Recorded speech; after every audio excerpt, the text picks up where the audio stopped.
So today I'm going to do a short tutorial on how to make human hair dreadlock extensions or lock extensions. This client came to me with some broken locks, so she had tried to dye her locks blonde and a lot of the hair broke off, and she was kind of horrified by the results and really wanted to have long locks, and so she wanted me to make her these 12-inch lock extensions with human hair as permanent lock extensions. So this is the process. This is before on the left and after on the right, and I'm going to show you how I make these. I actually made 24 of the lock extensions for her. She had 24 locks, and I made them using just wefted hair, wefted human hair, like for a weave, for like a sew-in weave. So I used a clip here, and I just, a clip on my table here for securing it, and I cut about a hand's width or so of that weft off of the wefted hair bundle, and then I'm just rolling it up like kind of a flat cinnamon roll, basically, because you're going to want to clip it to, in this case, my table, something secure. You have to clip it with a really strong clip, like secure it somehow that's really strong, because you're going to do some pretty aggressive back combing.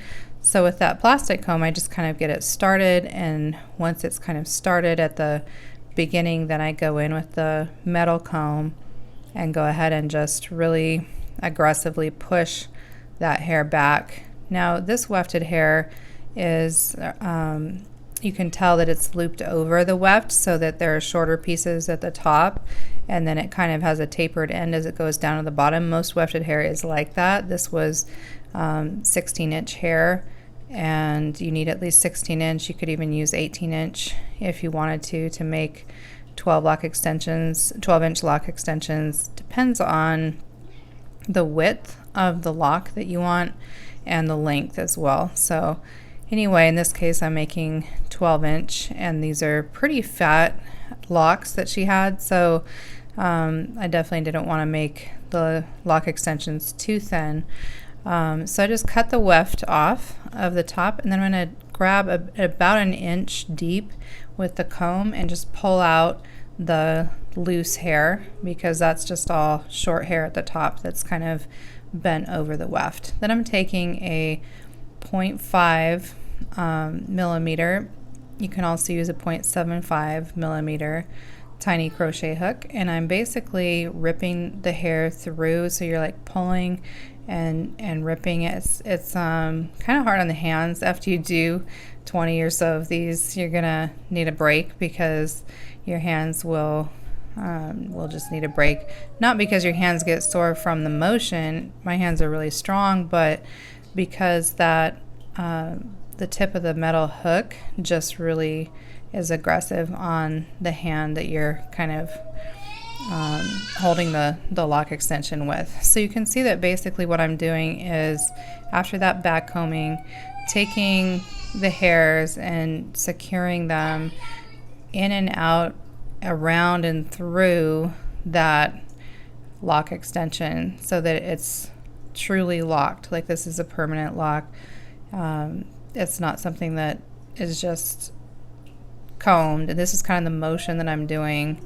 So you're going like in, out, around, and through. I know that probably didn't make any sense, but anyway, I tried. So yeah, just keep going. You're gonna do it. It's kind of fast. This is just a real-time video. I'm not doing any kind of time lapse on this one, just because I wanted to show you the real time, and you can see how that gives it more of a mature lock look all the way down. Then if you just back combed and palm rolled it, then you need to keep palm rolling it with products. So I'm not using any products with these lock extensions. No water, no gel, no wax, no edge control, none of the products that are needed to secure locks if you're not doing this kind of method with the crochet hook and the back combing. So this crochet hook is really just securing all those hairs, and you can secure those hairs with product and palm rolling, especially using curly hair. If the client has curly hair, naturally and you're trying to blend and match the lock extensions with that, then of course you want to always use the same texture of hair that the client started with to make the lock extensions. You don't want to do curly hair lock extensions on natural straight locks and vice versa, because there will be a texture difference where the extension starts. So to make it just a nice smooth transition, so you can't really tell where the extension starts and where the natural lock is, and especially for someone like this client, I just really felt for her, since she had long locks and then went to somebody to bleach them, and the process was unsuccessful in terms of achieving the result that she wanted, and especially was devastating when her hair started breaking off and her locks started falling out at about half the length that they were. So, and at all different lengths, they were kind of very uneven in length. So anyway, just wanted to help her transition back to kind of get her back to where she was before that bleaching process, so that she could achieve the look of the locks that she had. So it's almost kind of like healing locks, repairing locks. That's kind of what this is about. But you can also use lock extensions just to speed up the process of getting long locks, you know, instead of waiting for some years for them to grow.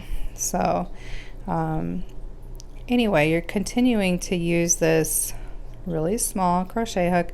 By the way, I'm just here in my slippers, so sorry, I'm just obviously at home doing this, working. I had a hair client cancel, so I was just like, okay, I'll do these lock extensions and get them done for my client the next day. So yeah, just going ahead and all the way down to the tip. Now she really wanted kind of a boho look.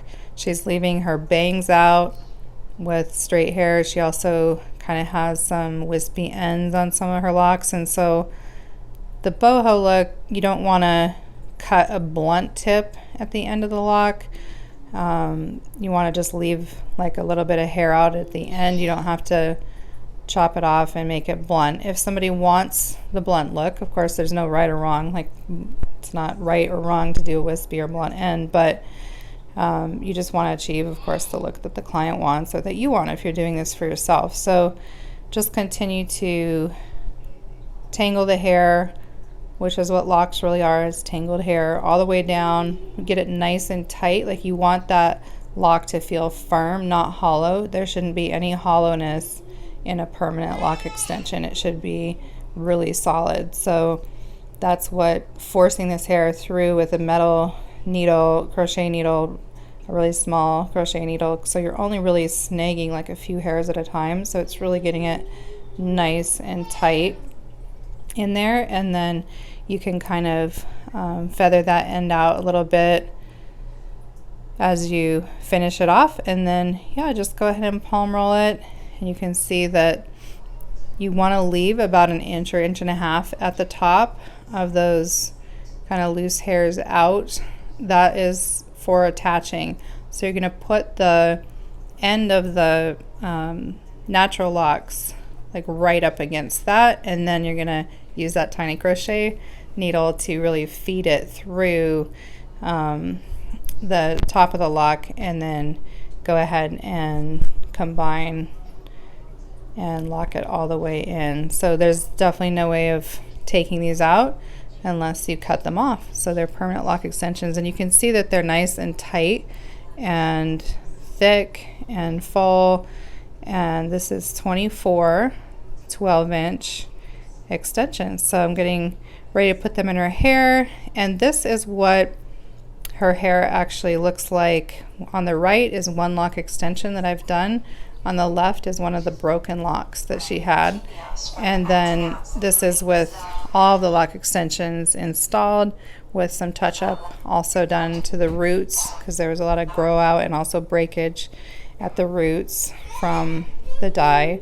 So you can see the before on the left again and the after on the right. This client was so happy. She was just like, I'm back. I feel like I'm back. She was wearing hats and pulling her hair up, and you know, just really struggling after having those locks break off. So it just always brings joy to my heart to bring a smile to someone's face. And I hope that this little tutorial was helpful to you. Maybe you want to start a little Etsy lock extension business. I don't want to do these every single day, so I don't sell them on Etsy because they are hard on your hands, you know, for sure. So, you know, I make them infrequently, but I just wanted to show my little method for it. I hope it's helpful to someone.